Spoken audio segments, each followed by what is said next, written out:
I was all alone. I didn't get to have anybody there with me when I had her. And I had a C-section, and it was really scary. And I was holding Sydney, and I was waiting to call Health and Human Services to have someone come pick her up. And Sandy called, and I wasn't supposed to be able to talk to anybody, and the guard that actually happened to be there let me talk to her, and Sandy told me that they would take Sydney.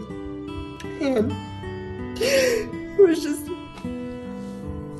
a really amazing thing that happened.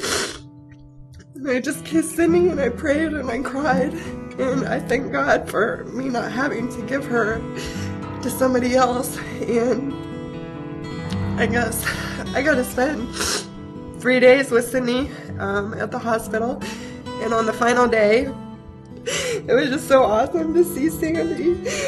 And I hugged her, and I cried, and I thanked her, and I met Chris, and my mom was there, and it was just a really emotional moment for me. It was really, really hard because I had to give Sydney to Sandy and Chris and go back to the county jail.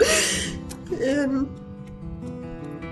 it was just probably the hardest thing that I've ever had to go through.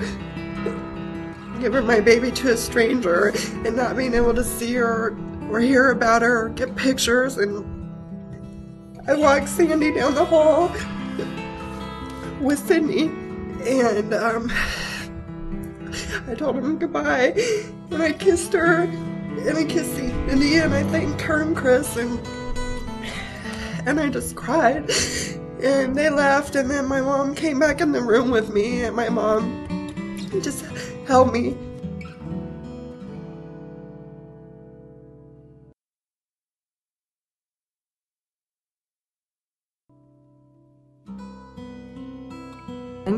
He started first grade at Roper this year, and Cameron is 3, she'll be 4 in March. And Cameron's dad and I separated, and I moved out on my own with my 2 children. At that point in time, just shortly after, I developed breast cancer, and I had a bilateral mastectomy done.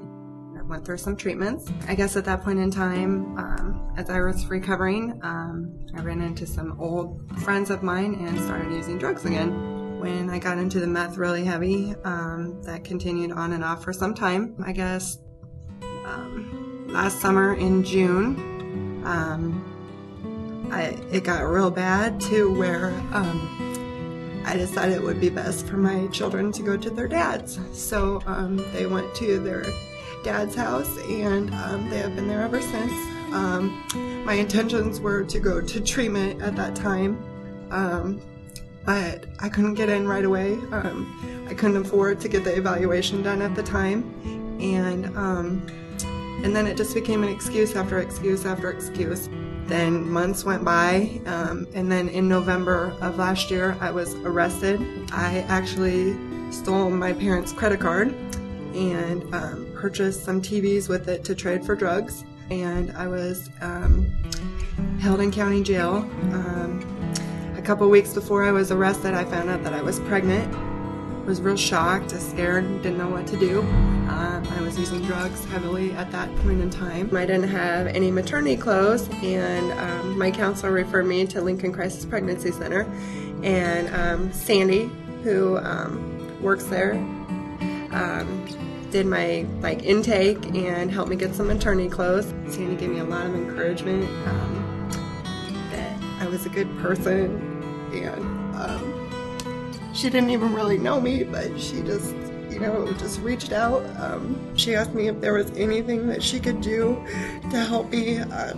She told me it was okay. I confided in her about some things that I really haven't ever confided in anyone, and I felt safe telling her those things, and I didn't feel judged by her in any way. I didn't feel like that I owed them anything. I just really felt like that she honestly and genuinely wanted to help me and was concerned about me having a healthy baby, about, anything that they could do for me. me getting any more knowledge that I could about being a good parent and having a healthy baby. And it didn't stop there. You know, I wasn't a number. I wasn't a piece of paper that came in on Tuesday, or I was actually a person that they cared about. And she just really took upon herself to use all her resources there at the center and just who she is to make sure that she could help me. I went there and I got some maternity clothes. I got signed up for the parenting class. I saw the baby boutique, and I met Sandy, and it was just a great opportunity. I continued my treatment at Centerpoint, and I continued to take the parenting class. And Jim got to come along, and we really enjoyed that. It was just a great opportunity for us to, I guess, get to know each other sober again. I guess Sandy and Grady were really good role models for us. You know, they have an awesome relationship with Christ and with each other. I went to St. Monica's in May and was at St. Monica's, and which is a Project Mother-Child, so I could have Sydney there. Then an incident happened at St. Monica's, and I left without permission. I was about 8 months pregnant at that time, and I didn't use drugs. I remained sober, but I did leave without permission, and went to my parents' house and was arrested about 3 days after that. When I was arrested, I thought I was going to get back out and be able to go back to treatment, and the judge denied that because I did not follow his orders to begin with. So I guess that was kind of my last chance. And I sat in the county jail and frantically worried about what I was going to do with my child. I was hoping to come up here and have her up here because they do have a nursery program and be able to keep her here with me, but I didn't get sentenced in time. And the only thing that I really thought was going to happen was that she was going to have to go into foster care. Jim at the time really wasn't prepared to take care of her by himself, I don't think. So we just didn't really know what to do. And I called Sandy's house. I thought of Sandy. Jim and I call Sandy our angel. She's like, she's just such a strong person. She's such a good mother. She's a good wife. She loves her job. She loves to help people at the Crisis Pregnancy Center. She just loves to help people. And I'm just always so worried about her because she's always going here and there and helping everybody. And she just loves my daughter. If I wouldn't have met Sandy at the Crisis Pregnancy Center and been able to take that class, and I just really think things would have been a lot worse for me at that point in time. I think that it helps a lot of people believe in themselves, know that there is help out there, that you don't have to give up your child or, make inappropriate decisions about things to do, because there is help out there. And I think that they really focus on helping people, and it doesn't matter where you come from, what you've done, obviously, but they're just there to help. I think that they really just help people with other options than the abortions, and I just really think that there's a lot of love out there for children, and I think that the Crisis Pregnancy Center is not just one of your places where you're going to go and they're going to tell you you can do this, this, or this. I really think that they're genuine about helping you, make the best decision for yourself.